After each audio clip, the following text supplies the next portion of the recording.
நல்லவர்களாக இருந்தால் ஒரு சுகபோகத்தில் இருக்கிறாங்க, கெட்டவர்களாக இருந்தால் தண்டனையிலே இருக்கிறாங்க, வேதனைப்பட்டுக் கொண்டே இருக்கிறார்கள். இப்ப நல்லவர்களுக்கு கிடைக்கக்கூடிய அந்த கூலி அந்த கபர்ல கொஞ்சம் கொஞ்சம் கிடைத்துக் கொண்டே இருக்கின்றது. ஆனா இன்னும் முழுமையாக கொடுக்கப்படல. முழுமையா எப்ப கொடுக்கப்படும்? கியாமத்தினால கேள்வி கேட்டு எல்லாம் முடிந்த பின்னால அந்த நன்மை தீமைகள் எடை போடப்பட்டு அதுக்கு பின்னால் சிராத்து முஸ்தகீம் என்ற பாலத்தை கடந்து சொர்க்கத்துக்கு போன பின்னால நிரப்பமாக கொடுக்கப்படும். அதைத்தான் அல்லாஹ் இங்கே சொல்லுகின்றான், வஇன்னமா துவஃபௌன, நீங்கள் நிரப்பமாக கொடுக்கப்படுவதெல்லாம் உஜூரக்கும், உங்களுடைய கூலிகள், உங்களுடைய கூலிகள் நிரப்பமாக கொடுக்கப்படுவதெல்லாம் யௌமல் கியாமத், கியாமத் நாளில் தான். நீங்கள் இந்த உலகத்தில் செய்தது நன்மையாக இருந்தால் அது நன்மையாக கொடுக்கப்படும், தீமையாக இருந்தால் தீமையாக கொடுக்கப்படும். அதனால் ஸல்லல்லாஹு அலைஹி வஸல்லம் சொன்னார்கள், கபர் இருக்கின்றதே அது சொர்க்கத்தினுடைய ஒரு பகுதி அல்லது நரகத்தினுடைய ஒரு பகுதியாக இருக்கும். முன்னால் அந்த ஹதீஸ் சொல்லப்பட்டது, அல் கபரு ரௌலத்தும் மின் ரியாதில் ஜன்னா, கபர் என்பது சொர்க்கத்தினுடைய பூங்காக்களில் ஒரு பூங்காவாக இருக்கும் நல்லவராக இருந்தார். அவ சுப்ரத்தும் மின் சுபரின் நீரான், நரகத்தினுடைய படுகொழிகளில் ஒரு படுகொழியாக இருக்கும் கெட்டவராக இருந்தார். இப்ப ரெண்டுமே அந்த கூலி கொடுக்கப்படுவதில் கொஞ்சம் கொஞ்சம் இங்கேயும் அல்லாஹ் தஆலா கொடுத்துக்கிட்டே வந்துடுறான், மீதியத்தான் அங்க கொடுப்பான். நிரப்பமாக கொடுப்பது பிறகு கேள்விகளுக்கு கேட்கப்பட்ட பின்னால் என்பதையும் அல்லாஹ் தஆலா தெரியப்படுத்துகின்றான். அதனால பின்னால் அது கடைசியில தானே கிடைக்கணும், அது வரைக்கும் மனிதனுக்கு எந்த விதமான பிரச்சனையும் இல்லை அப்படிங்கிறது கிடையாது. அதனாலதான் அல்லாஹ் தஆலா இந்த வாசகத்தை துவஃபௌன, இன்னமா துவஃபௌன தௌஃபியா, அது நிரப்பமாக தரப்படுவது அப்படிங்கிற வார்த்தையின் மூலமாக குறிப்பிடுகின்றார். சரி, அப்படி நிரப்பமாக தரப்படக்கூடிய அந்த நாளிலே ஃபமன் ஸுஹ்ஸிஹ அனின் நார், எவர் ஒருவர் நரகத்தை விட்டும் தூரமாக்கப்பட்டு வஉதுகிலல் ஜன்னah, சொர்க்கத்தில் நுழைவிக்கப்படுகின்றாரோ ஃபகத் ஃபாஸ், அவர் வெற்றி அடைந்து விட்டார் என்பதாக அல்லாஹ் தஆலா குறிப்பிடுகின்றார். ஒரு மனிதர் வெற்றி அடைவது இரண்டு செயல்களை கொண்டு, இரண்டு நிகழ்ச்சிகளை கொண்டு. நரகத்தை விட்டும் அப்பாற்படுத்தப்பட வேண்டும், அவர் சொர்க்கத்தில் நுழைவிக்கப்பட வேண்டும். அதனால அல்லாஹ் தஆலாட்ட கேட்கும் போது, யா அல்லாஹ் எனக்கு சொர்க்கத்தை கொடு அப்படின்னு மட்டும் கேட்டுக்கிட்டே இருக்கக்கூடாது, நரகத்தை விட்டு என்னை காப்பாற்று அப்படின்னு கேட்டுக்கிட்டே இருக்கணும். அது எல்லாருக்கும் ஒட்டுமொத்தமாக எல்லா துஆக்களையும் சேர்த்துக் கொள்ளக்கூடிய ஒரு துஆவிலே அல்லாஹ் தஆலா நமக்கு கற்றுத் தருகின்றார். ரப்பனா ஆத்தினா ஃபித் துன்யா ஹஸனா வ ஃபில் ஆখিরাতি ஹஸனா, யா அல்லாஹ் எங்களுக்கு இந்த உலகத்தில் அழகான வாழ்க்கையை, நல்ல வாழ்க்கையை, இனிமையான வாழ்க்கையை கொடு, ஆகிரத்திலும் அழகான வாழ்க்கை. அழகான வாழ்க்கைன்னு சொன்னா அது சொர்க்கம், சொர்க்கத்துடைய வாழ்க்கையை கொடு அப்படின்னு கேட்டா போதும்ல, சொர்க்கத்தை கொடுன்னு கேட்டா போதும். ஆனா அல்லாஹ் என்ன சொன்னா கடைசியில வகீனா அஸாபன்னார், நரக நெருப்பை விட்டும் எங்களை நீ காப்பாற்று என்று கேட்க சொல்லி சொல்லுகின்றான் அல்லாஹ் தஆலா. அதனால ஒரு மனிதன் கேட்கும் பொழுது அல்லாஹ் இடத்தில் நல்லதை மட்டும் கேட்கக்கூடாது, கெட்டதை விட்டு நீங்கிக் கொள்ளக்கூடிய தன்மை வேண்டும் என்றும் கேட்க வேண்டும். ஸல்லல்லாஹு அலைஹி வஸல்லம் அவர்கள் நல்லதை மட்டும் கேட்கல, கெட்டதை விட்டும் பாதுகாப்பும் ஸல்லல்லாஹு அலைஹி வஸல்லம் அவர்கள் நிறைய தேடி இருக்கின்றார்கள், சொல்லி இருக்கின்றார்கள். அதை அல்லாஹ் தஆலா இந்த ஆயத்தின் மூலமாக குறிப்பிடுகின்றார். இங்கே அல்லாஹ் தஆலா இரண்டு விஷயங்களை குறிப்பிடுகின்றார், ஒன்று நரகம், இன்னொன்று சொர்க்கம். நரகத்தை விட்டும் நீங்கி சொர்க்கத்திற்கு சென்று விட்டால் அவர் வெற்றியாளர் என்பதாக. கேட்டா சில பேர் நரகத்தை விட்டு நீங்கிடுவாங்க, சொர்க்கத்துக்கு செல்ல முடியாம இருக்கும், அப்படி சில பேர் இருக்கிறாங்க. ஒரு கூட்டம் சொர்க்கம் போகும், இன்னொரு கூட்டம் நரகத்துக்கு போகும். சொர்க்கத்துக்கு நரகத்துக்கு இடையில ஒரு இடம் உண்டு, அதுக்கு பேர் ஆராஃப் அப்படின்னு சொல்றது. சூரத்துல் ஆராஃப்னே ஒரு அத்தியாயத்தை அல்லாஹ் தஆலா இறக்கி வைத்திருக்கிறார். அந்த ஆயத்துகளிலே அந்த இடத்துல அல்லாஹ் தஆலா அதை பற்றி சொல்லி தருகின்றான். ஆராஃப் அப்படின்னு சொன்ன சொர்க்கத்துக்கு நரகத்துக்கு இடையில உள்ள ஒரு பகுதி, அது உயரமான ஒரு மதில் சுவர் மாதிரி இருக்குன்னு வச்சுக்கலாம், மதில் சுவர் மாதிரி ஒரு பகுதி. அது மேல அவர்கள் வைக்கப்பட்டு இருப்பார்கள், அமர்த்தப்பட்டு இருப்பார்கள். அந்த இடத்துல இருந்து பார்ப்பாங்க, அவங்களுக்கு சொர்க்கத்தை பார்க்கக்கூடிய நிலையும் நரகத்தை பார்க்கக்கூடிய நிலையும் உண்டாக்கப்படும். அவர்களுக்கு இப்படி கொஞ்ச நேரம் பார்ப்பாங்க, சந்தோஷப்படுவாங்க. அதாவது சொர்க்கத்தை பார்த்தா ரொம்ப ஆனந்தமா இருக்கும், சிரிச்சுக்கிட்டே உட்காந்துருக்கும். திடீர்னு இந்த பக்கம் பார்ப்பாங்க, பார்த்தா நரகம், அவங்க எல்லாம் வேதனைப்பட்டிருப்பாங்க. இந்த பக்கம் பார்த்தா அழுவாங்க. இவங்களுக்கு சொர்க்கம் இல்ல நரகம் இல்ல அப்படின்னு இருக்கும். அஸ்ஹாபுல் ஆராஃப், ஆராஃப் வாசிகள் என்பதாக அல்லாஹ் அவர்களை குறிப்பிடுகின்றார். அந்த ஆராஃப் வாசிகள்லையும் கூட சில பேர் இப்படி இருப்பாங்க, அவருடைய முகம் நரகத்தின் பக்கமே திருப்பப்பட்டு இருக்கும், சொர்க்கத்தின் பக்கம் திரும்பவே முடியாது. நம்ம இஷ்டத்துக்குலாம் அங்க திருப்ப வைக்க முடியாது முகத்தை கூட. அல்லாஹ் தஆலாவுடைய கட்டளை வந்தா தான் திருப்ப முடியும், இல்லாட்டி திருப்ப முடியாது. நரகத்தின் பக்கமே திருப்பி வச்சிருப்போம் அல்லாஹ் தஆலா. அவரை நரகத்தின் பக்கமே பார்த்துக்கிட்டே இருக்கக்கூடிய அவரு கொஞ்ச நாள் கழிச்ச உடனே, கொஞ்ச நாள் சொன்னா எத்தனையோ ஆயிரக்கணக்கான ஆண்டுகள், அதுக்கு பின்னால அவர் கேட்பார், யா அல்லாஹ் என்ன இந்த நரகத்தை பார்த்துக்கிட்டே இருக்க சொல்லி அது பார்த்துக்கிட்டே இருக்கிறதே பெரிய தண்டனையா இருக்கு. அதனால கொஞ்சம் அப்படி முகத்தை நேரா திருப்பி விடும். நரகத்தை விட்டு இப்படி திருப்பி போதும் அப்படின்னு அது ரொம்ப நாள் கேட்டுக்கிட்டே இருப்பார். அல்லாஹ் ஒரு நாள் ஒரு மலக்கை அனுப்பி முகத்தை திருப்ப சொல்லி ஆர்டர் போட்டுருவான். அல்லாஹ் தாலா சொன்னா தான் நடக்கும். அப்புறம் திருப்பிக்குவார்.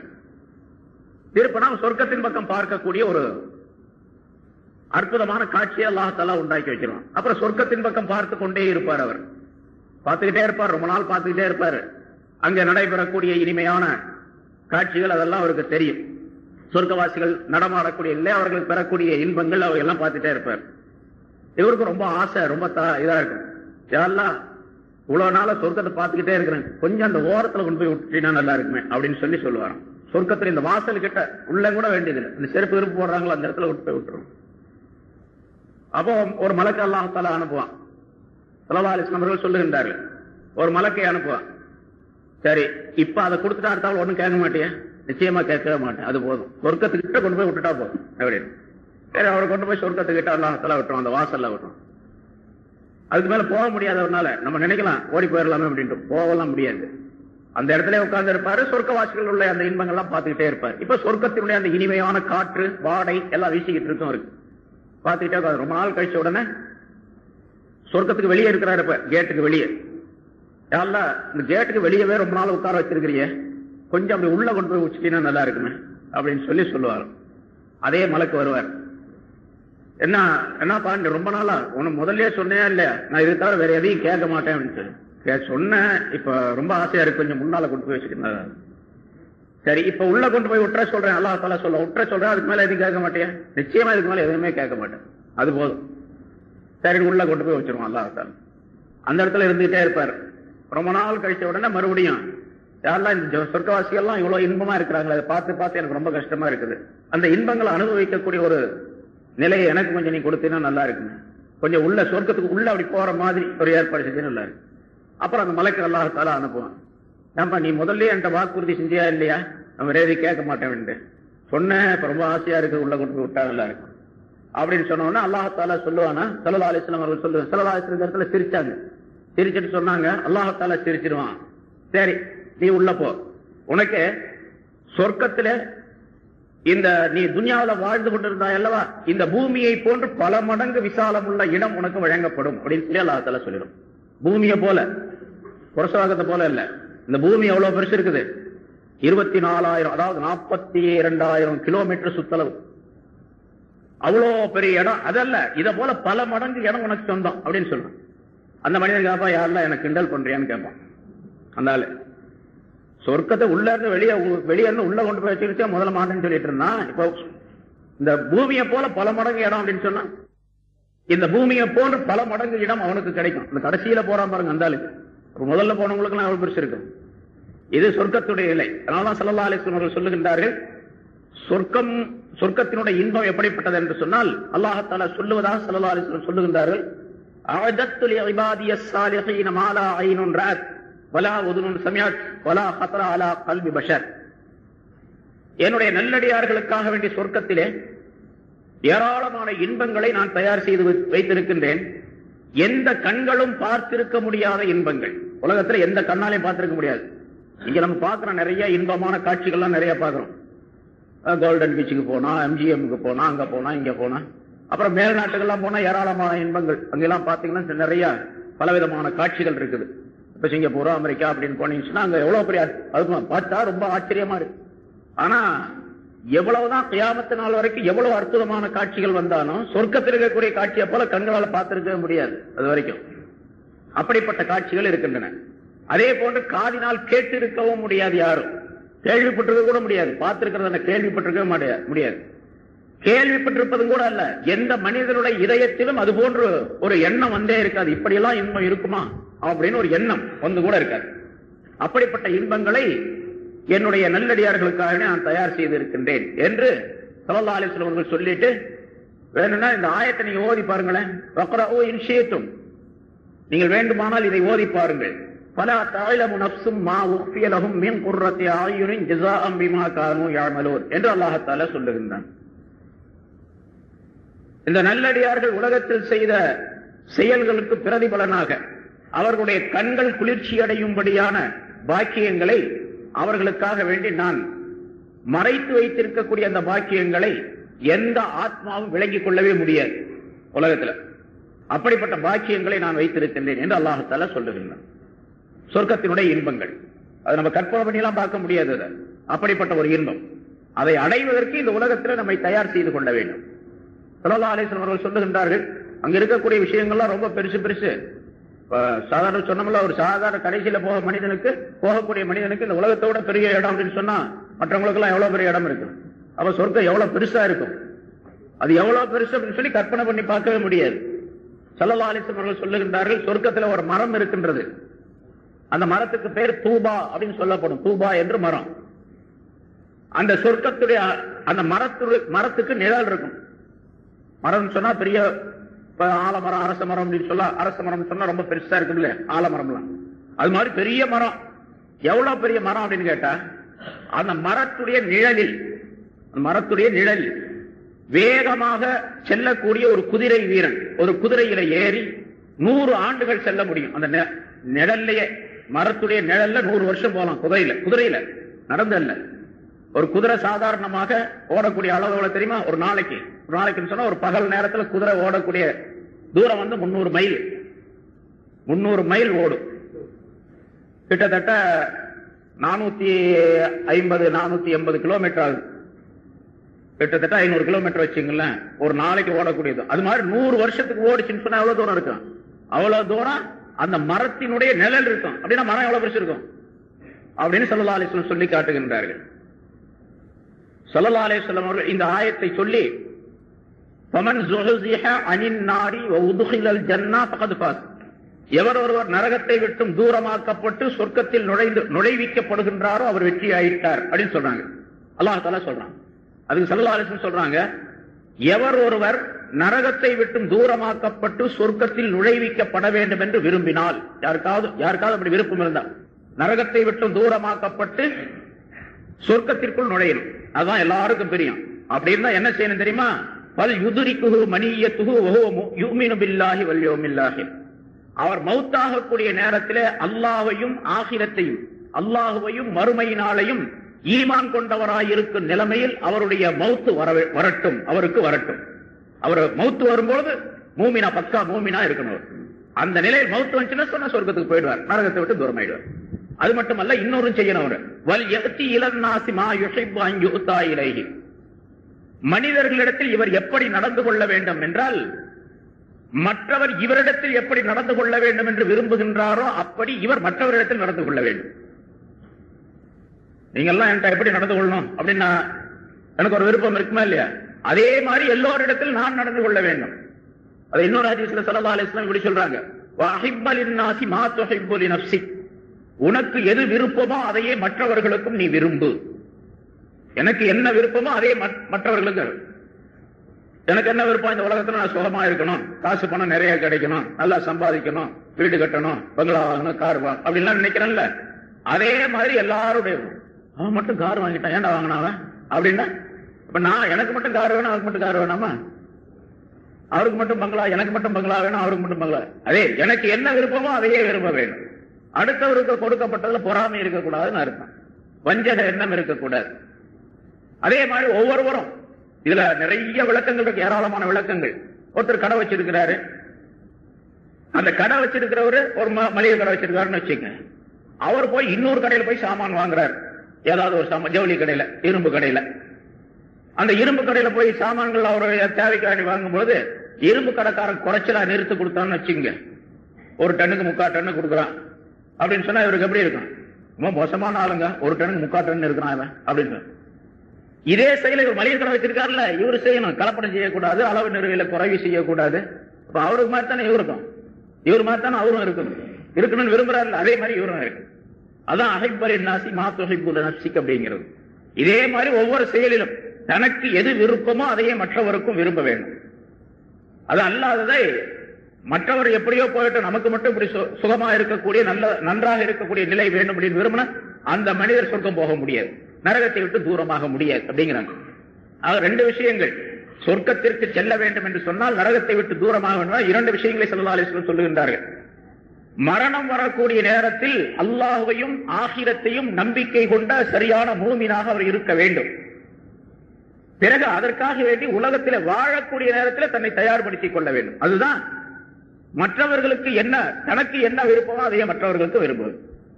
இவருக்கு எப்படி நிகழ வேண்டும் என்று விரும்புகின்றாரோ அதே போன்று மற்றவருக்கு வர வேண்டும், நிகழ வேண்டும். அதை அல்லாஹ் தஆலா குர்ஆன்ல மற்றொரு இடத்துல சொல்வது முன்னால் அந்த ஆயத் சொல்லப்பட்டிருக்கு. வலா தமூத்துன்ன இல்லா வ அன்தும் முஸ்லிமூன். நீங்கள் முஸ்லிம்களாக இருக்கும் நிலைமையிலே தவிர மௌத்தாக வேண்டாம் என்று அல்லாஹ் குறிப்பிடுகின்றான். நீங்கள் மரணிக்கக்கூடிய நேரத்தில் முஸ்லிமாக இருக்க வேண்டும். முஸ்லிமாக இருக்க வேண்டும் என்று சொன்னா வெறுமனே பேர் அப்துல் காதர் அப்துல்லான் பேர் இருக்கிறது அல்ல, இஸ்லாத்தினுடைய காரியங்கள் அனைத்தையும் செய்து முடித்தவராக இருக்கும் நிலைமையில் அப்படின்னு அர்த்தம். எல்லா காரியங்களையும் செய்து முடித்த நிலையில நீங்க எந்த கடமைகளிலும் பழுது இருக்கக்கூடாது. அப்படி ஏதாவது பழுது குறைகள் இருந்திருந்தால் அதற்காக வேண்டி அந்த குறைகளை நிவர்த்தி செய்வதற்கு என்ன சட்டங்கள் உண்டுமோ அதை செய்து முடித்தவராக இருக்க வேண்டும். முஸ்லிமாக இருக்கும் நிலைமையிலே தவிர நீங்கள் மௌத்தாக வேண்டாம் என்பதாக சொல்லுவார். முஸ்லிமாகத்தான் மௌத்தாக வேண்டும். மரணமாக கூடிய நேரத்தில் முஸ்லிமாக மௌத்தாகணும் அப்படின்னு சொன்னா இருக்கக்கூடிய நேரத்தில் முஸ்லிமாக வாழ்ந்து கொண்டிருக்க வேண்டும். மௌத்தாகும் போதுதானே முஸ்லிமாக மௌத்தாக சொல்லியிருக்கான் அல்லாஹ் தஆலா. அப்போ பார்த்துக்கலாம் கடைசியில அப்படின்னு இருக்கிறார் ஒருத்தர். அது எப்ப மௌத் வரும்னு தெரியாது. இவர் முஸ்லிமா அப்புறமேல ஆகலாம் முஸ்லிமாக அப்படின்னு நினைச்சுக்கிட்டே இருப்பார். திடீர்னு மௌத் வந்து போயிடுவார். அதனால வாழ்ந்து கொண்டிருக்கக்கூடிய நேரத்திலேயே இஸ்லாத்தினுடைய சட்டங்களை கடைபிடித்து வாழ வேண்டும். இறக்கக்கூடிய தருணத்திலே அவர் இஸ்லாத்தின் மீது மௌத்தாகக்கூடிய பாக்கியத்தை அல்லாஹ் தஆலா தந்துடுவான். அதை அல்லாஹ் தஆலா சொல்லி காட்டுகின்றான். இங்கே முதல்ல சொர்க்கத்தினுடைய அந்த இன்பங்களை அல்லாஹ் தஆலா குறிப்பிட்டு அதே போன்ற நரகத்தை விட்டு தூரமாக்குவது அதில் அல்லாஹ் தஆலா குறிப்பிடுகின்றான். நரகத்தை பயந்து கொள்ள வேண்டும் என்பதையும் அல்லாஹ் தஆலா இதன் மூலமாக குறிப்பிடுது. ஏன்னா நரகம் அப்படிங்கிறது அதே மாதிரி சொர்க்கம் எப்படி நம்முடைய கற்பனைக்கு அப்பாற்பட்டது அதே போன்று நரகம் அப்படித்தான். மனிதனுடைய எவ்வளவு பெரிய தண்டனை வேதனை அங்கே கொடுக்கப்படக்கூடிய பல்வேறு விதமான இடையூறுகள் துன்பங்கள் என்று நாம் கணக்கு போடுகின்றோமோ நினைத்து பார்க்கணும் அதை விட அதிகமா இருக்கு. நரகம் எப்படிப்பட்டது ஸல்லல்லாஹு அலைஹி வஸல்லம் அவர்கள் சொல்லுகின்றார்கள். இந்த ஆயத்திற்கு விளக்கம் எழுதக்கூடிய உலமாக்கள் அந்த ஹதீஸை சுட்டி காட்டுகின்றார்கள். ஸல்லல்லாஹு அலைஹி வஸல்லம் அல்லாஹ் தஆலா முதலாக நரகத்தை உண்டாக்கி படைத்து நரகம் படைக்கப்பட்டு தயார் நிலையில் இருக்கின்றது. இப்போ இனிமேல் படைக்கப்படுறது கிடையாது, இப்ப படைக்கப்பட்டு ரெடியா இருக்குது. நரகத்தை உண்டாக்கி அல்லாஹ் தஆலா மலக்குகளை கொண்டு அதை ஊதுமாறு கட்டளையிட்டார். 1000 வருஷம் அதை ஊதினார்கள். 1000 வருஷம் எல்லா மலக்குகளும் சேர்ந்து ஊதினாங்க. அது சிவந்த நிறமாக ஆனது. நல்ல சிகப்பாயிடுச்சு. ஊத ஊத ஊத என்ன நல்லா சிவந்து போய் அப்படி கோல்டு மாதிரி ஆயிடுச்சு. அதுக்கு பிறகு அல்லாஹ் தஆலா மறுபடியும் கட்டளையிட்டான், இன்னும் ஊதுங்க அப்படின்னு. இன்னொரு 1000 வருஷம் ஊதுனாங்களா. அது 1000 வருஷம் மறுபடியும் ஊதின உடனே வெண்மை நிறமாக ஆயிடுச்சு, வெள்ளை நிறமா போச்சு. அந்த மேலெல்லாம் சாம்பல் பூத்து அப்படியே உள்ள கணிஞ்சு இருக்குது, மேல சாம்பல் பூத்து அப்படியே இருக்குது. சில நெருப்பை நம்ம ஊதும் போது ஊதி அப்படியே விட்டுட்டோம் சொன்னா கொஞ்ச நேரத்தில் சாம்பல் மேல படந்துடும், உள்ள நெருப்பு இருக்கும், மேல பார்த்தா நெருப்பு மாதிரி தெரியாது. அந்த மாதிரி ஒரு வெள்ளை நிறமாக ஆகிட்டது. அப்புறம் மறுபடியும் அல்லாஹ் தஆலா அதை ஊத சொன்னான். மறுபடியும் 3வது தடவை ஒரு 1000 ஆண்டுகள் ஊதப்பட்டன. அப்படி ஊதப்பட்ட போது அது கருப்பு நிறமாக மாறிவிட்டது. ஸல்லல்லாஹு அலைஹி வஸல்லம் சொல்றாங்க கருப்பு நிறமாக ஆகிட்டது. இப்பொழுதும் நரகம் கருப்பு நிறமாக இருக்கின்றது. நரகத்தினுடைய நெருப்பு கருப்பாக இருக்கின்றது. அதனாலதான் அங்க ஒரே இருட்டு, வெளிச்சம்லாம் கிடையாது. நரகத்துல சொர்க்கத்துலதான் வெளிச்சம் இருக்கும், நரகத்துல வெளிச்சம்லாம் கிடையாது, இருட்டா இருக்கு. அந்த நரக நெருப்பினுடைய இருட்டே, நெருப்பு வந்தா எப்படி இருட்டா இருக்கும், அது நம்மளுடைய அறிவுக்கு எட்டாது. இப்போ அதுதான் முன்னால சொல்லியிருக்கோம், ஆகிரத்துறை விஷயம் மட்டும் மனிதனுடைய அறிவுக்கு அப்பாற்பட்ட விஷயம். அது நெருப்பு இருந்துச்சுன்னா வெளிச்சம்ல இருக்கணும். நரகத்தை நெருப்புன்னு சொல்றான், அப்புறம் கடுமையான இருட்டுன்னு வேற சொல்றான் அல்லாஹ் தஆலா. ஆமா, அது இருட்டு தான். அந்த நெருப்பு வெளிச்சம் தராது, இருட்டைத்தான் உண்டாக்கி. அப்படிப்பட்ட இருளான ஒரு இது இன்றும் அது இருளான பயங்கரமான இடமாக இருக்கின்றது அப்படின்னு ஸல்லல்லாஹு அலைஹி வஸல்லம் சொல்றாங்க. ஆனா நரகத்தினுடைய அந்த நெருப்பு இருக்குது பாருங்க, அது ஒரு மூமினான மனிதர் அந்த நரகத்தின் பக்கம் போனார். எல்லாருமே நரகத்தை கடந்துதான் போகணும். நரகம் என்பது ஒரு பெரிய படுகுழி. அது மேல ஒரு பாலம் அமைக்கப்படும், நேரான ஒரு பாலம். அதுக்கு பேர் சிராத்துல் முஸ்தகீம் சொல்ற நேரான வழி, நேரான பாலம் அப்படிங்கிறது. அந்த பாலம் அமைக்கப்படும். அந்த பாலத்தின் மீது ஏறி அந்த பக்கம் போனா தான் சொர்க்கத்துக்கு போலாம். சொர்க்கத்துக்கு போறது ஒரு பக்கம் மஹ்ஷர் மைதானம், கேள்வி கணக்கு கேட்பதற்கான மக்கள் எல்லாம் நிறுத்தி வைக்கப்பட்டிருப்பாங்க. அதுக்கு அந்த பக்கம் கொஞ்சம் தூரம் தள்ளி சொர்க்கம் இருக்கும். அந்த சொர்க்கத்திற்கு இந்த மஹ்ஷர் மைதானத்துக்கு இடையில ஒரு பெரிய பாதாளமான படுகொழி ஒண்ணு இருக்கும். அது எவ்வளவு பெருசு இருக்குன்னு கணக்கெல்லாம் போட முடியாது, அவ்வளவு பெருசு இருக்கும். எவ்வளவு பெருசுன்னு சொல்ல முடியாது, அவ்வளவு பெருசு அது. அது மேலதான் அந்த பாலம் போடப்படும். சிராத்துல் முஸ்தகீம்ங்கிற பாலம் போடுறது மட்டும் அப்புறம் தான் போடுவோம். நரகம் இருக்குது, சொர்க்கம் இருக்குது, மஹ்ஷர் மைதானம் எல்லாமே ரெடியா இருக்கும். பாலம் மட்டும் இந்த கேள்வி கணக்கு கேட்க பிறகுதான் போடப்படும். அதுபோல மீசான் என்ற தராசுல அந்த நிறுத்து பார்க்கப்பட்ட பிறகுதான் பாலம் அமைக்கப்படும் என்பதாக சொல்லப்பட்டிருக்கின்றது ஹதீஸ்ல. அந்த பாலத்து மேல ஏறித்தான் எல்லாருமே போகணும். சொர்க்கவாசிகள் நரகவாசிகள் எல்லாருமே அந்த பக்கம் தான் போகணும். அதனால அல்லாஹ் தஆலா குர்ஆன்ல ஒரு இடத்தில் சொல்லுகிறான், வயிம்மின்கும் இல்லா வாரிதுஹா, உங்களில் எவருமே அந்த நரகத்திற்கு வராமல் போக முடியாது அப்படிங்கிறான். நரகத்துக்கு வந்துட்டு தான் எல்லாருமே போகணும். நபிமாரா இருந்தாலும் சரி, அவுலியாவா இருந்தாலும் சரி, சாதாரண மோமின் எல்லாருமே அந்த வழியா தான் போகணும், அதை கடந்துதான் போகணும். அப்ப அந்த பாலத்து மேல ஏறி போகும்பொழுது சிலர் மின்னல் வேகத்துல போயிடுவாங்க, சில பேர் குதிரை வேகத்துல போவாங்க, சில பேர் மெதுவா போவாங்க, அதோட மெதுவா போவாங்க, சில பேர் தவழ்ந்து போவாங்க. பாவங்கள் செய்தவர்களாக இருந்தால் கால இருந்து அப்படி கீழே விழுந்து நரகத்துக்குள்ள விழுந்துடுவாங்க. அதுல அந்த பாலம் எவ்வளவு பெருசு இருக்கும்? நம்ம இங்கெல்லாம் பிரிட்ஜ் போடுறாங்களா அவ்வளவு பெருசு? ஒரு ஆள் கேட்டாரு, அந்த பாலம் சொல்லாது எந்த சிமெண்ட்ல கட்டப்பட்டிருக்கும் அப்படின்னா, இங்க நிறைய சிமெண்ட் கம்பெனிகள் இருக்கு, எந்த சிமெண்ட்ல கட்டப்பட்டது அப்படின்னு. அது அல்லாஹ் தஆலாவுடைய குத்ரத் என்ற சிமெண்டால் கட்டப்பட்டது இது. அதனால அது எவ்வளவு மெல்லிசா இருக்கும் அப்படிங்கறது ஹதீஸ்ல சொல்லப்படுகின்றது. ஒரு முடியை விட மெல்லிசா இருக்கிறது. அது மேல எப்படி அஜித்து நடக்கிறது? இது பார் விளையாடுற மாதிரி எப்படி போறது? பார்னா கூட அது கம்பியில இருக்குது, இதுல முடியை கூட பிரச்சனை எப்படி போறது? சின்னதுன்னா முடியை விட சின்னது, வாளை விட கூர்மையானது அப்படின்னு சொல்லப்பட்டிருக்கு. வாழ் கூர்மை இருக்கு பாருங்க, அதை விட கூர்மையா இருக்கு. அது மேலதான் நடந்து போகணும். நடந்து போறதுக்குரிய ஆற்றலை ஈமானின் மூலமாக பெற்றுக்கொள்ள முடியும், அமல்களின் மூலமாக பெற்றுக்கொள்ள முடியும். அங்க போய் பயிற்சியில செஞ்சு, இங்க பயிற்சி செஞ்சு பழகி அங்க இங்க பார் விளையாண்டு அங்க போய் போக முடியாது. அதுல இங்க பயிற்சி, இங்க உள்ள பயிற்சியை அமல் செய்ய வேண்டும். ஈமான் பக்காவா இருக்கணும், சரியா இருக்கணும், அமல் இருக்க வேண்டும், அதுல போலாம். அப்படி போகும் பொழுது கெட்டவர்கள் எல்லாம் கீழே விழுந்து விடுவார், நல்லவங்களா போயிட்டே இருப்பாங்க. சில மூமின்கள் போகும் பொழுது ஹதீஸ்ல வருகின்றது, சில மூமின்கள் அந்த கடந்து போகும் பொழுது அவங்களுடைய ஈமானுடைய சுடர், ஈமானுடைய பிரகாசம் இருக்கு பாருங்க, ஒளி, அது ரொம்ப பிரகாசமா இருக்கும். அந்த பிரகாசமா இருக்கக்கூடிய அந்த ஈமானுடைய ஒளி பார்த்த உடனே இந்த நரக நெருப்பு இருக்குது பாருங்க, அது அணைந்து போகக்கூடிய சூழ்நிலை ஏற்படும். இந்த ஒளியினால், ஈமானுடைய ஒளியினால நரகத்தினுடைய நெருப்பு அணையக்கூடிய நிலை ஏற்படும். அப்ப அந்த நரக நெருப்பு அந்த மூமினை பார்த்து சொல்லுமா, ஜுஸ் யா மூமின், மூமினே நீ சீக்கிரமாக இருந்து போய்விடு, உன்னுடைய நூர் என்னுடைய நாரை அணைக்க பார்க்கிறது அப்படின்னு சொல்லுமா. உன்னுடைய ஒளி என்னுடைய நெருப்பை அணைக்க பார்க்கின்றது, நீங்க சீக்கிரம் போயிடு அப்படின்னு சொல்லிட்டு அந்த நரகம் சொல்லும் என்பதாக குறிப்பிடுகின்றார்.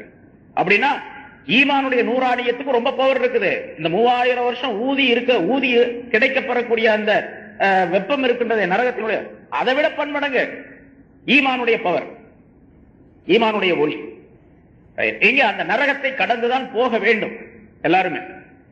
அப்ப அமல் செய்தவர்கள் மிக விரைவாக அதிலிருந்து தப்பி போய் விடுவார்கள், அந்த பாலத்தின் மீது சென்று விடுவார்கள் என்பதையும் அல்லாஹ் ஸல்லல்லாஹு அலைஹி வஸல்லம் அவர்கள் சொல்லித் தருகின்றனர். அதான் நரகத்தை விட்டு தூரமாக்கப்பட்டால் அப்படின்னு அர்த்தம். நரகத்தில் போடப்படக்கூடிய மனிதர்களுடைய உடல்கள் எப்படி இருக்கும் அப்படிங்கறத முதல்ல நிறைய சொல்லி இருக்கிறோம். ஒரு மனிதனுடைய உடல் மிக இந்த உடலை அப்படி போட மாட்டான், இந்த பாடியை. மனிதனுடைய இந்த நரகத்தில் போடப்படக்கூடிய மனிதனுடைய பாடி ரொம்ப பெருசாக ஆக்கப்படும். எவ்வளவு பெருசு? ஒரு பாடியுடைய டோட்டல் மொத்த அளவை ஸல்லல்லாஹு அலைஹி வஸல்லம் சொல்லி தரல, ஏன்னா அதை கற்பனை பண்ணி பார்க்க முடியாது. அதனால தனித்தனியா சொல்றாங்க. அவன் பல்லு எவ்வளவு பெருசு இருக்கும், அவனுடைய கை எவ்வளவு பெருசு இருக்கும், வயிறு எவ்வளவு பெருசு இருக்கும் அப்படின்லாம் ஸல்லல்லாஹு அலைஹி வஸல்லம் சொல்றாங்க. ஒரு பல்லு ஒரு உஹது மலை பெருசு இருக்கும்.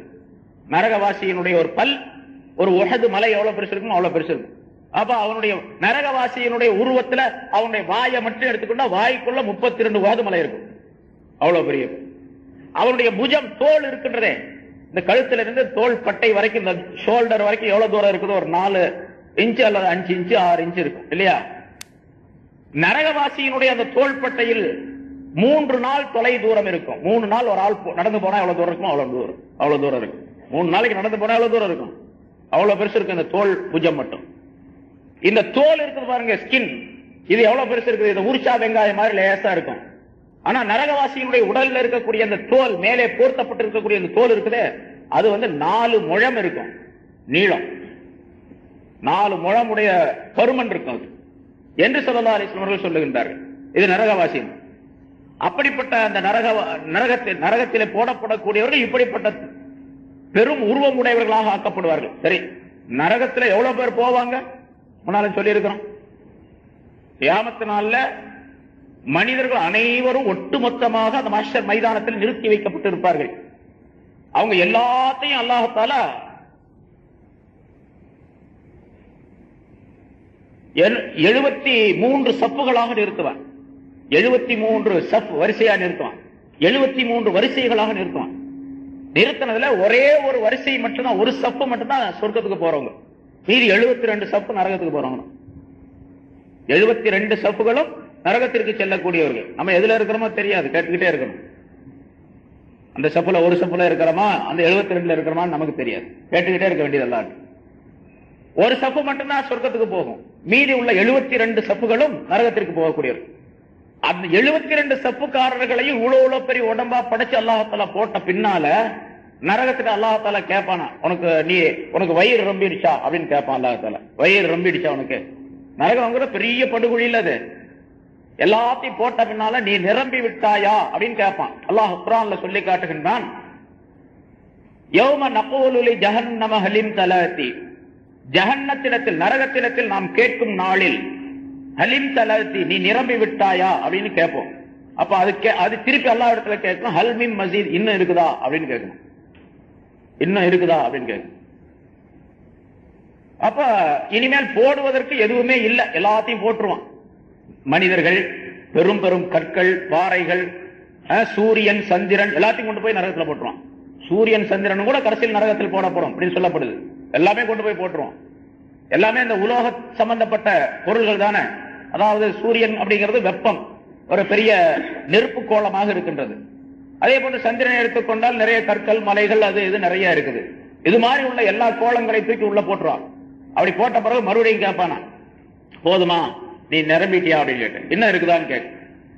கடைசியாக அல்லாஹ் தஆலா தன்னுடைய குத்ரத் என்ற பாதத்தை அதன் மீது வைப்பான், அந்த நரகத்தின் மீது. அவர் நரகத்தில் வச்சோம்னா போதும் போதும் அப்படின்னு சத்தம் போடுவோம். நிரம்பிடுச்சு, எனக்கு வயிறு நிரம்பிடுச்சு அப்படின்னு சொல்லு என்று ஸல்லல்லாஹு அலைஹி வஸல்லம் அவர்கள் அந்த நரகத்தினுடைய தன்மையை பற்றி சொல்லி காட்டுகின்றார். அந்த நரகம் ஒரே குழியா, பெரிய குழின்னு சொல்ல பாருங்க, அது ஒரே குழியா இருக்காது, தட்டு தட்டா இருக்கு, அடுக்கடுக்கா இருக்குது. எப்படி எப்படி மாடி அடுக்கடுக்கா இருக்கு, அதே போல மேல ஒண்ணு, அதுக்கு கீழே, அதுக்கு கீழே, அதுக்கு கீழே எப்படி இருக்கு. 7 தட்டுகள் இருக்கின்றன. அல்லாஹ் தஆலா குர்ஆன்ல சொல்றான், லஹா சபஅத்து அபுவாப், அதற்கு 7 வாசல்கள் இருக்கின்றன. அப்படின்னா 7 தட்டுகள் இருக்கின்றன. 7 ஃப்ளோர். அது கீழே, மேலே அல்ல. மேல போனா மேல இருக்கிறதுக்கு பேரு தரஜாத் அப்படின்னு சொல்றது, கீழே இருக்கிறதுக்கு பேரு தரக்காத் அப்படின்னு சொல்றது அரபியில. கீழ் நோக்கி போகக்கூடிய 7 தட்டுகள் இருக்கு. அதுல லிகுல்லி பாபின் மின்ஹும் ஜுஸும் மக்ஸூம், ஒவ்வொரு தட்டுக்கும் ஒவ்வொரு வாசலுக்கும் இந்த மனிதர்கள் இருந்து ஒரு பகுதியினர் இருக்கின்றார்கள். ஒவ்வொரு தட்டிலையும் ஒரு பகுதியினர் போடப்படுவார்கள் அப்படின்னு அல்லாஹ் தஆலா சொல்றான், குர்ஆன்ல சொல்றான். அந்த ஆயத் அதுல உலமாக்கள் விளக்கம் தரும்போது, அந்த ஆயத்துக்கு விளக்கம் தரும்போது சொல்லுகின்றார்கள், ஆக மேல் தட்டு இருக்குது பாருங்க, அதுல கொஞ்சம் வேதனை தண்டனை கம்மியா இருக்கும். அதுக்கு அடியில் இருக்கிறதுல கொஞ்சம் அதை விட கூட இருக்கும், அதுக்கு அடியில அதை விட கூட இருக்கும், அதுக்கு அடியில அதை விட கூட இருக்கும். ஆக கடைசியில 7வது தட்டு கீழே இருக்குது பாருங்க, அதுல கடுமையான தண்டனை நடைபெறும். அந்த கடைசி இருக்கக்கூடிய தட்டு இருக்கு தண்டனை, கடுமையான தண்டனை. அது யாருக்கு தெரியுமா? அல்லாஹ் தஆலா குர்ஆன்ல சொல்றான், இன்னல் முனாஃபிகீன ஃபித் தர்கில் அஸ்ஃபலி மினன் நார், முனாஃபிகீன்கள் நரகத்தினுடைய அடித்தளத்தில் போடப்படுவார்கள் அப்படிங்கிறான். அந்த 7வது தட்டு கீழே இருக்கக்கூடிய தட்டுல முனாஃபிக்குகள் இருப்பாங்க, 6வது தட்டுல முஷ்ரிக்குகள் இருப்பாங்க. அப்ப இணை வைத்து வணங்கியவர்கள் உலகத்துல, அந்த இணை வைத்து வணங்கியவர்களை விட முனாஃபிக்குகளுக்கு கடுமையான தண்டனை. முனாஃபிக்குகள் 6வது தட்டுல, முஷ்ரிக்குகள் 6வது தட்டுல, இணை வைத்து வணங்கியவர்கள். அதற்கு மேல 5வது தட்டுல சாபிஊன் அப்படின்னு ஒரு கூட்டத்தார், அதாவது நெருப்பை வணங்கக்கூடியவர்கள் மஜூசிகள், அவர்களோடு சேர்ந்து இன்னொரு கூட்டத்தார் சாபியூன் அப்படின்னு சொல்லி அல்லாஹ் குர்ஆனிலே சொன்ன வஸ்ஸாபிஈன அப்படிங்கிற ஆயத்தின் மூலமாக தெரியப்படுத்து. அவர்கள் அந்த 5வது தட்டிலே போடப்படுவார்கள் நரகத்தில். மஜூசிகள் நெருப்பை வணங்கியவர்கள், அவர்களோடு சேர்ந்து மற்ற பொருள்களை வணங்கியவர்கள், அதாவது சூரியனை, சந்திரனை, இந்த மாதிரி இயற்கையான காட்சிகளை வணங்கக்கூடியவர்கள். அவர் இதை தெய்வம் அப்படின்னு வணங்குறது. 4வது தட்டில, அதுக்கு மேல இருக்கக்கூடிய 4வது தட்டில இப்லீஸும் அவருடைய சகாக்களும் போடப்படுவார்கள். நம்ம ஆள் இருக்காருல்ல 103 ஷைத்தானும் அவங்க மற்றவங்க, அவங்களோட சேர்ந்தவங்க யாரா இருக்காங்க அவங்கலாம்.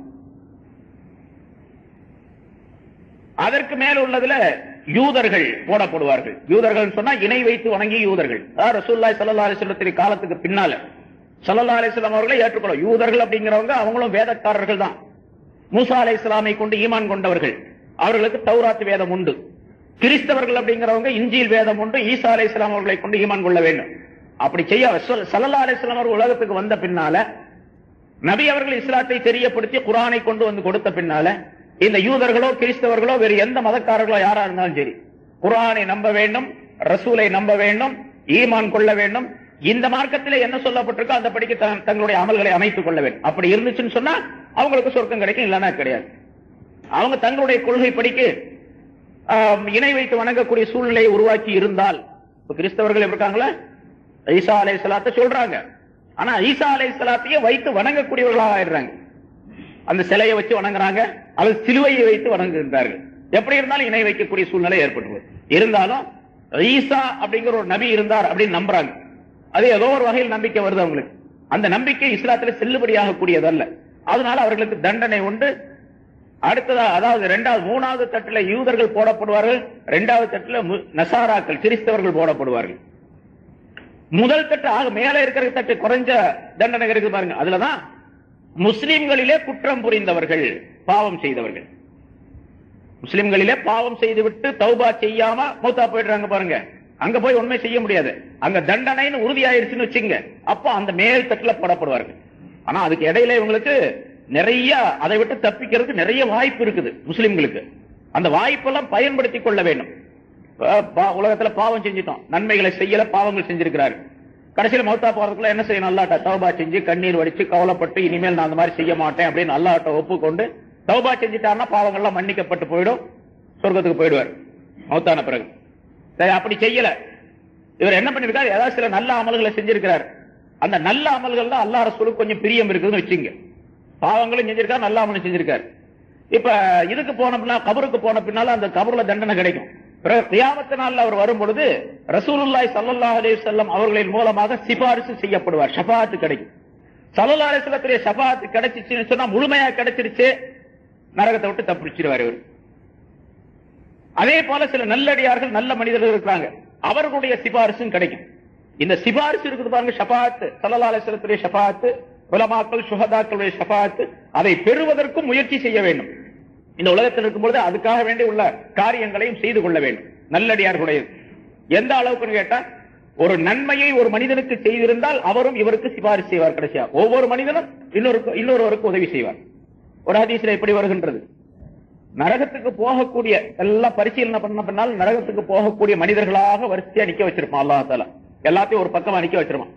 ஏன்னா கியாமத் நாள்ல நல்ல மனிதன் கெட்ட மனிதன் ஒன்னாக சேர முடியாது. இப்ப எல்லாம் ஒன்னா உட்கார்ந்து இருக்கும், யார் நல்லவர் யார் கெட்டவர்னு தெரியாது.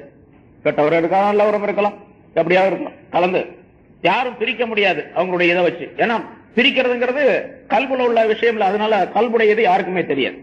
அங்க பாருங்க, வம்தாசுல் யௌம அய்யுஹல் முஜ்ரிமூன், குற்றவாளிகளே இன்று நீங்கள் பிரிந்து விடுங்கள் தனியாக அப்படின்னு அல்லாஹ் தஆலா ஒரு உத்தரவு போடுவான். குற்றவாளிகள்லாம் தனியா பிரிஞ்சிருவார், நல்லடியார்கள்லாம் தனியா பிரிஞ்சிருவார். அவங்க ஒரு கட்சி, இவங்க ஒரு கட்சி, தனித்தனியா நிப்பாங்க. இப்ப அந்த பக்கம் அவங்க நிக்கும் பொழுது குற்றவாளிகள்லாம் நரகத்துக்கு போறதுக்கு தயார் நிலையில் நின்றுட்டு இருப்பாங்க. அப்ப ஒரு மனிதர், ஒரு மூமினான மனிதர், சொர்க்கவாசியான ஒரு மனிதர் அந்த பக்கம் போவார். அந்த கூட்டத்திலிருந்து ஒரு ஆள் சொல்லுவாரு, சலாம் சொல்லுவாரு, என்ன உங்களுக்கு தெரியலையா அப்படின்னு கேட்பாரு, யாரு பண்ணி? அப்ப அவரு சொல்லுவாரு, அந்த மனிதர் சொல்லுவார், அந்த கூட்டத்தில் இருக்கிற சொல்லுவாரு, நான் தாங்க, நீங்க வந்து ஒரு நாள் ரொம்ப தாகமா இருந்துச்சு அப்படின்னு சொல்லி தண்ணி கேட்டீங்க, உங்களுக்காக வேண்டி தண்ணி கொடுத்தேன் நானு, எனக்கு ஞாபகம். அடடா ஆமா நீ தானே இருந்தாலே, ஏன்பா அங்க இருக்கிற அப்படின்னு சொல்லி கேட்டு, யா அல்லாஹ் இந்த ஆள் ஒரு நாள் எனக்கு தாகத்துக்கு தண்ணி கொடுத்தாரு, அந்த ஆளோட பாவத்தை கொஞ்சம் மன்னிச்சிரு அப்படின்னு இவரு கேட்பாரு. இந்த மூமின் இவருடைய சிபாரிசு ஏற்றுக்கொள்ளப்பட்டு அவர் சொர்க்கத்துக்கு போயிடுவார்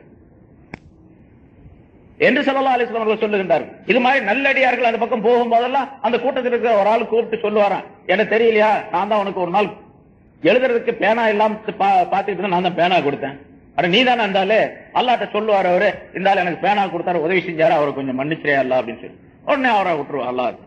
இப்படியே சிபாரிசுகள் அதிகமாக கிடைக்கும். அந்த சிபாரிசும் கூட கிடைக்காம இருக்கிறால் தான் நரகத்துக்கு போவார் கடைசியில. அப்படின்னா எவ்வளவு அல்லாஹ் தஆலா நமக்கு தாராளமான உதவி செஞ்சிருக்கிறான். அதை பயன்படுத்திக் கொள்ளக்கூடிய வாய்ப்பை உண்டாக்கி கொள்ள வேண்டும் உலகத்தில் இருக்கும் பொழுது. அதான் இப்படி 7 தட்டுகள் அல்லாஹ் குர்ஆன்லயே அதை தெளிவுபடுத்துகின்றான். அது எப்படி இருக்கும், 7 தட்டு எப்படி இருக்கும், அது எந்த எப்படி எல்லாம் அந்த ஃப்ளோர் அமைக்கப்பட்டிருக்குது, அது என்ன காங்கிரீட்டா அதா இதா அப்படின்லாம் கேட்டுட்டு இருக்க கூடாது. அவ்வளவுதான் நமக்கு விளக்கம். அது தன்னுடைய அறிவினால மனிதன் இங்கிருந்து விளங்கிக் கொள்ள முடியாது. லஹா சபஅத்து அபுவாப், அந்த நரகத்திற்கு 7 அடுக்குகள், 7 தட்டுகள் இருக்கின்றன, 7 வாசல்கள் இருக்கின்றன. லிகுல்லி பாபின் மின்ஹும் ஜுஸும் மக்ஸூம், இந்த மனிதர்களிலிருந்து ஒவ்வொரு வாசலுக்கும் பிரித்து பங்கு போடப்பட்ட ஒரு கூட்டம் இருக்கின்றார்கள் அப்படின்னு அல்லாஹ் தஆலா சொல்றான். அதனால ஒவ்வொருக்கும் ஒரு கூட்டம் இருக்கு, தனித்தனியா போக வேண்டியது. இந்த இடத்துல மற்றொரு கருத்தும் விளக்கப்படுகின்றது. ஃபமன் ஸுஹ்ஸிஹ அனின் நாரி வ உத்கிலல் ஜன்னah ஃபகத் ஃபாஸ், எவர் ஒருவர் நரகத்தை விட்டும் தூரமாக்கப்பட்டு சொர்க்கத்தில் நுழைவிக்கப்பட்டாரோ அவர் வெற்றி அடைந்து விட்டார் என்று சொல்லக்கூடிய இந்த ஆயத்திற்கு உலமாக்கள், சூஃபியாக்கள் ஒரு கருத்தை சொல்லுகின்றார்கள். நரகம் சொர்க்கம் அப்படிங்கிறது மனிதனுடைய உடலுக்குள்ளே இருக்கக்கூடிய 2 பகுதிகளை அல்லாஹ் தஆலா குறிப்பிடுகின்றார். நரகம்ங்கிற பகுதி இருக்கின்றது, அது நஃப்ஸ், மனிதனுக்குள்ளே இருக்கக்கூடிய நஃப்ஸ் என்பது. சொர்க்கம் என்பது மனிதனுக்குள்ளே இருக்கக்கூடிய கல்பு, இதயம் என்பது. இந்த நஃப்ஸ் சொல்லக்கூடிய வேலைகளை எல்லாம் கேட்டுக்கிட்டே இருந்தா நரகத்துக்குள்ளேயே இருந்துகிட்டு இருக்கிறான்னு அர்த்தம். நஃப்ஸ்ங்கிறது மனிதனுக்கு தீமையைத்தான் சொல்லும், கெட்டதைத்தான் சொல்லிக் கொடுக்கும். அந்த தீமையை சொல்லக்கூடிய நஃப்ஸை கட்டுப்படுத்தி அதனுடைய சொல்லை கேட்காமல் அதிலிருந்து தப்பித்து தூரமாக்கப்படக்கூடிய மனிதர் அப்படின்னு அர்த்தமா. நரகத்தினுடைய தண்டனைகளை எல்லாம் பெற்றுத்தரக்கூடிய ஒரு பொருள் மனிதனுடைய உடலுக்குள்ளே இருக்கிறது, அதான் நஃப்ஸ் என்பது. அந்த நஃப்ஸை கட்டுப்படுத்தணும், அதாவது நஃப்ஸை அடக்கி ஆளக்கூடிய தன்மை வரணும். நஃப்ஸை அடக்கி ஆளக்கூடிய தன்மை. நஃப்ஸ்ங்கிறது ஒரு குதிரை மாதிரி வச்சுக்கிட்டு அந்த நஃப்ஸின் மீது இவர் சவாரி செஞ்சோம். ஆனா நம்முடைய நஃப்ஸ் எல்லாம் எப்படி இருக்குன்னு கேட்டீங்கன்னா, அந்த நஃப்ஸ் நம்ம மேல சவாரி செய்யுது. நம்ம குதிரையை வச்சு நம்ம மேல ஏறி உட்கார்ந்துக்கிட்டு அந்த பக்கம் போ, இந்த பக்கம் போ, அதை வாங்கு, இதை வாங்கு, அதை சம்பாதிச்சுட்டு வா, இதை சம்பாதிச்சுட்டு வா, அதை சாப்பிடு, இதை சாப்பிடு, ஹலால் ஹராம்லாம் பார்க்காதே, போயிட்டே இரு அப்படின்னு சொல்லி அது நம்மளை குதிரையாக்கிட்டு ஓட்டிட்டு இருக்கு. அப்படி இருக்கக்கூடாது. அந்த நஃப்ஸின் மீது இவர் சவாரி செய்யணும். நஃப்ஸை குதிரையாக வாகனமா ஆக்கி இவர் நஃப்ஸின் மீது சவாரி செய்யக்கூடிய தன்மை ஏற்பட்டுச்சுன்னு சொன்னா நஃப்ஸ் என்ற நரகத்தை விட்டு தூரமாக்கப்பட்டு விட்டார் அப்படின்னு. தூரமாக்கப்பட்ட பின்னால கல்பு என்ற சொர்க்கத்துக்குள்ளே ஒரு நுழையணும். கல்புங்கிற சொர்க்கம், கல்பு என்பது எப்பவுமே மனிதனுக்கு நல்லதை சொல்லி காட்டும். கல்பு என்பது அல்லாஹ் தஆலாவுடைய சிம்மாசனம். கல்புல் மூமினி அர்ஷுல்லா அப்படின்னு சொல்லப்படுகின்றது. மூமினுடைய கல்பு அல்லாஹ் தஆலாவுடைய சிம்மாசனம். அல்லாஹ் எங்க குடியிருப்பான்? மனிதனுடைய இதயத்தில் குடியிருப்பான். அதனால இங்க இருக்கிறான்னு அர்த்தம் அல்ல, அல்லாஹ்வுடைய ரஹமத்தை இறங்கக்கூடிய இடம், அல்லாஹ் தஆலாவுடைய பரக்கத்துகள் அவனுடைய நூறானியத்தை இறங்கக்கூடிய இடம் இருக்கின்றது. அது மனிதனுடைய கல்பு தான். கல்பை போன்ற ஒரு சிறந்த இடம் கிடையாது. அதனாலதான் ஒரு மூமினான மனிதனுடைய கல்பு காபாவை விட உயர்ந்தது அப்படின்னு சொல்லப்பட்டிருக்கு. காபாவை விட உயர்ந்தது மூமினான மனிதனுடைய கல்பு.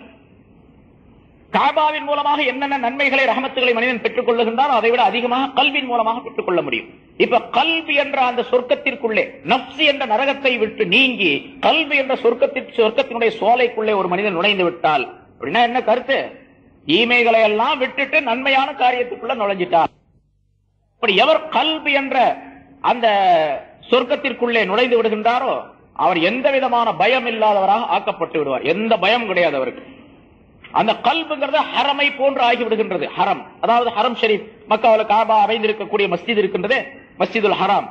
அந்த மஸ்ஜிதுல் ஹராமை பற்றி அல்லாஹ் தஆலா சொல்லும்போது முன்னால லன்தானாலும் அந்த ஜுஸுல சொல்லப்பட்டிருக்கு, விளக்கம் சொல்லப்பட்டிருக்கு. ஃபமன் தஹலஹு கான ஆமினா, எவர் ஒருவர் அந்த ஹரம் ஷரீஃபிலே நுழைந்து விடுகின்றாரோ அவர் அச்சமற்றவராக ஆகிவிடுவார் என்று அல்லாஹ் தஆலா சொல்லுகின்றார். அதே நிலை கல்புக்குள்ளே நுழைந்து கொண்டவருக்கு ஏற்பட்டுவிடும். அவர் வெற்றி அடைந்து விடுவார். எந்த விதமான அச்சம் கிடையாது, பயம் கிடையாது என்ற கருத்தையும் சூஃபியாக்கள் அதற்கு விளக்கமாக தருகின்றார்கள். ஆக ஃபமன் ஸுஹ்ஸிஹ அனின் நாரி வ உத்கிலல் ஜன்னத ஃபகத் ஃபாஸ், நரகத்தை விட்டு தூரமாக்கப்பட்டு சொர்க்கத்தில் நுழைவிக்கப்பட்டு விடுகின்றாரே அந்த மனிதர் வெற்றி அடைந்து விட்டார் என்பதற்கு இந்த உலகத்திலும் உதாரணங்கள் உண்டு. அதற்கு பிறகு மௌத்துக்கு பின்னால் ஆகிரத்திலும் அதற்கு உதாரணங்கள் உண்டு என்பதை சொல்லி காட்டுகின்றார்கள். மௌத்துடைய இந்த செய்திகளை அல்லாஹ் தஆலா சொல்லக்கூடிய இந்த ஆயத்தின் மூலமாக கேட்ட விளக்கங்களின்படி மௌத்துக்கு தயார் நிலையில் நாம் ஆக்கிக் கொள்ள வேண்டும். நம்முடைய ஜனாசா பரிசுத்தமானதாக இருக்க வேண்டும். நம்முடைய ரூஹ் மனம் உள்ளதாக, மனம் கவழக்கூடியதாக இருக்க வேண்டும் என்ற எண்ணத்திலே செயல்பட வேண்டும். நம்முடைய கபருடைய வாழ்க்கை இனிமையாக இருக்க வேண்டும். கபருடைய வாழ்க்கை சுகமானதாக அமைய வேண்டும் என்பதற்காக என்னென்ன காரியங்கள் சொல்லப்பட்டதோ அதையெல்லாம் செய்து வாழக்கூடியவர்களாக ஆக வேண்டும். அத்தகைய நல்ல பாக்கியத்தை அல்லாஹ் தஆலா நம் அனைவருக்கும் தந்தருள்வானாக.